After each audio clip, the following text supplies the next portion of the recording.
آج خوشی ہے کہ یہاں پر مجلس اتحاد المسلمین کے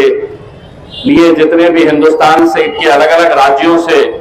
اتنے سارے نوجوان لوگ یہاں پر جب میں دیکھ رہا ہوں تو مجھے ایک سوال آ رہا ہے کہ انہیں بلایا کس نے. میں پوچھ رہا ہوں تو میں بلایا کس نے, تو پتہ چلا کسی نے بلایا نہیں, صرف ایک محبت ہے ان کی کہ مجلس اتحاد المسلمین کا جنم جس شہر سے ہوا تھا وہاں پر مجلس کو اور کیسے مضبوطی دی جا سکتی ہے اور طاقت کیسے دی جا سکتی ہے, کیونکہ ہم سبھی لوگ جانتے ہیں کہ حیدرآباد کے اندر جس طرح کی سازشیں چل رہی ہے, جس طرح کی کوششیں چل رہی ہے, خاص طور سے بھارتیہ جنتا پارٹی اور کانگریس کی طرف سے دونوں مل کر ایک ساتھ آ گئے ہیں اور دونوں کے نشانے کے اوپر مجلس اتحاد المسلمین ہے کہ کس طریقے سے حیدرآباد کے اندر مجلس کو کمزور کیا جائے. میں آپ لوگوں کو اتنا کہنا چاہتا ہوں, یہی وہ جماعت ہے جس کے بارے میں لوگ کہتے تھے کہ ایک ہی ان کا ایم پی ہے, حیدرآباد تک سیمت ایک جماعت ہے, ایک ہی ایم پی پارلیمنٹ کے اندر جاتا ہے اور بس ایک ہی رہے گا. الحمدللہ مجلس اتحاد المسلمین کے آپ جیسے لوگوں کی دعاؤں کا نتیجہ ہے کہ اب بیرسٹر اسد الدین اویسی صاحب پارلیمنٹ کے اندر اکیلے نہیں بیٹھتے ہیں,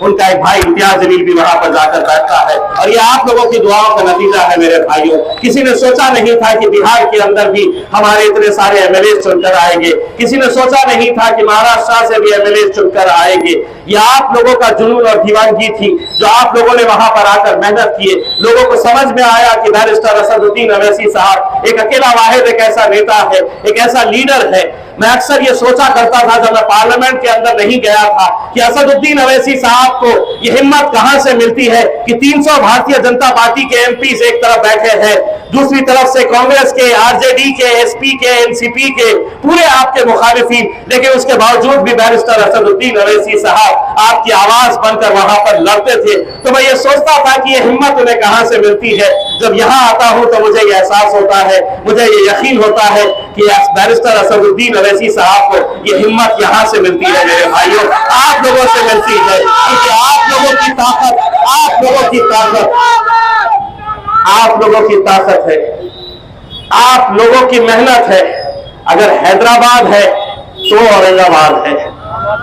اگر حیدرآباد ہے تو بہار ہے, حیدرآباد ہے تو مدھیہ پردیش ہے, راجستھان ہے, دلی ہے, جھارکھنڈ ہے میرے بھائیوں. لیکن مجھے بھی معلوم ہے کہ آج اسی حیدرآباد کے اندر کیسی کیسی سازشیں رچی جا رہی ہے. میں میرے مہاراشٹر کے بہت سارے کانگریس کے لیڈروں کو گلی محلوں کے اندر گھومتا ہوا دیکھ رہا ہوں. کچھ جان پہچان کے ہیں, وہ بھی دھیرے سے کہہ رہے ہیں کہ صاحب ہم کتنی بھی محنت کر لو, ہم کو معلوم ہے کہ 30 تاریخ کے دن یہ جب نکلیں گے تو کس کو بٹن دبائیں گے, پتنگ کے اوپر ہی مہر لگانے والے.